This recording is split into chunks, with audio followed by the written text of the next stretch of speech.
Thank you, sir. Come gather round, people, wherever you roam, and admit that the waters around you have grown, and accept it that soon you'll be drenched to the bone, for the times they are a-changing. Honorable Chairperson, sir, my esteemed colleagues, it is probably the first time that Bob Dylan has been quoted in this august house, but in these changing times, popular culture can sometimes do what great poetry and great prose can't, that is to strike a chord.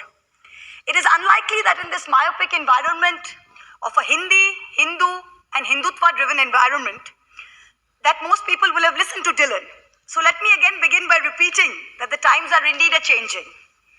From starting out as the Iron Man government, which prided itself on never budging from its position, the past 18 months have seen India transform itself into the land of the U-turn. The BJP government has finally realized that they better start swimming or they'll sink like a stone. I stand here today to speak on a discussion on the COVID pandemic, a pandemic whose official death toll is 4.7 lakhs, but all realistic, unofficial records put the number at 10 times that, or 4 million people. This government only yesterday told us that it had no data on farmer deaths. Previously, it has told us it lacks data on migrant deaths, it has no data on oxygen deaths. So frankly, we would much rather go with unofficial figures than the official figure. The pandemic started off on almost a celebratory note, with the Prime Minister exhorted us all to gather outside, bang thalis, light diyas. When the government should have been ordering vaccines, it was actually propitiating the gods. The key errors that the government made in COVID management were along the following lines. Vaccine supply. The government always knew this was a double-dose vaccine. To vaccinate an adult population of 940 million people, India would need about 2 billion vaccines. Foreign vaccines had not been approved by India. Domestic production capacity was nowhere near what we needed. In May and June of 2020, we should have been ramping up production. We didn't. When the UK, the US, and the EU were investing in vaccines which had not yet been cleared and placing advance orders, these were high-risk investments, obviously. But India didn't make these investments, so they didn't get advance allotments, so we had a supply crunch. Halfway through the year, in May, June, the government said we would have 900 million vaccines by year-end. But when they went to the Supreme Court and placed an affidavit, they said they would have only 500 million. I'm very glad today that this government has vaccinated a billion people, but a billion doses. But that is not due to the government. It is due to the fact that Covishield alone has ramped up production to 240 million doses a month. The next error was in the field of the rate of vaccination. The government claimed it would fully vaccinate all adults by year-end 2021. However, as of today, we have given a double dose to only 48% of the adult population, which is not even half, and a single dose to about 83% of adults. To reach this target by year-end, that is another 20 days, we would have to vaccinate 18-19 million people a day. Today, we are doing only 9 million people a day. What is the problem in increasing double dose coverage?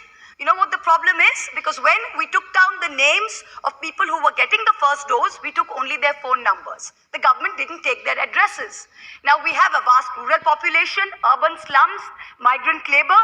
So when, with the harvest season going on and poor rural connectivity, you're trying to contact these people to chase up on double dosage, we're not getting much success.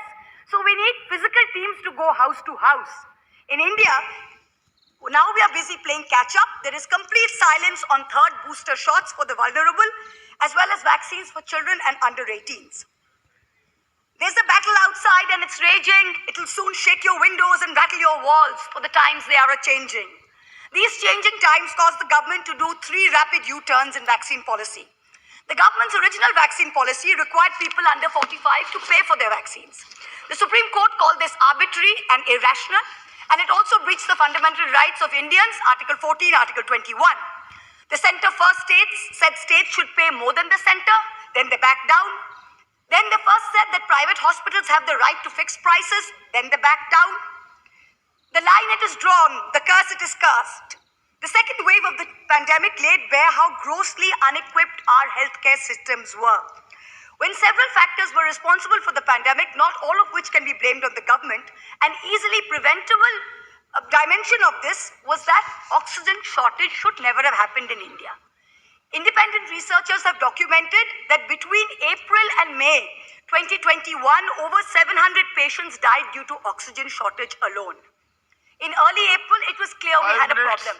I have 2 minutes more, sir. taken on 2 minutes, sir. 2 already. minutes, please, sir. Please, within 1 minute. Please, now. please, sir. 2 minutes. 2 minutes. Sir, parties asked you. In early April, it was clear there was a problem. Numbers were exceeding 270,000 a day.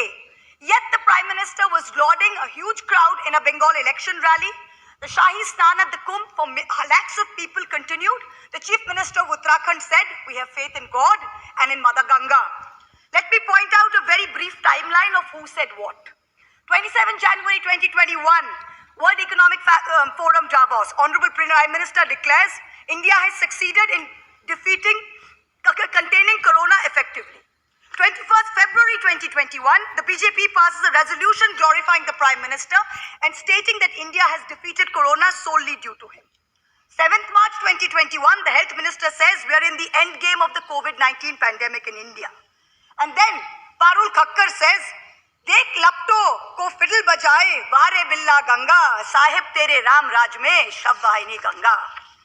The majoritarian narrative that this government was propagating through its intermediaries and via its power is slowly but surely disintegrating.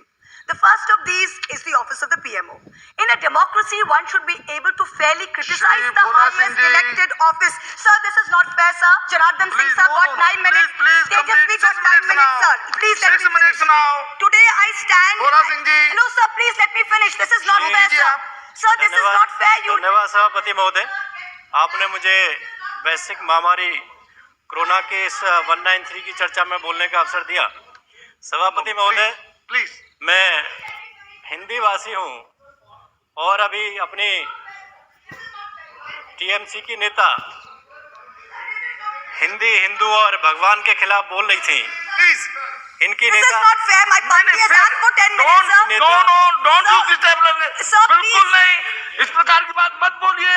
Sir, please. आधा minute में बात पूरी कीजिए आप। Sir, you have Please, given आधा Janardhan minute Singh में 9 minutes. Tejasvi ji had 10 minutes. बोले Sir, दीजिए, this is not fair.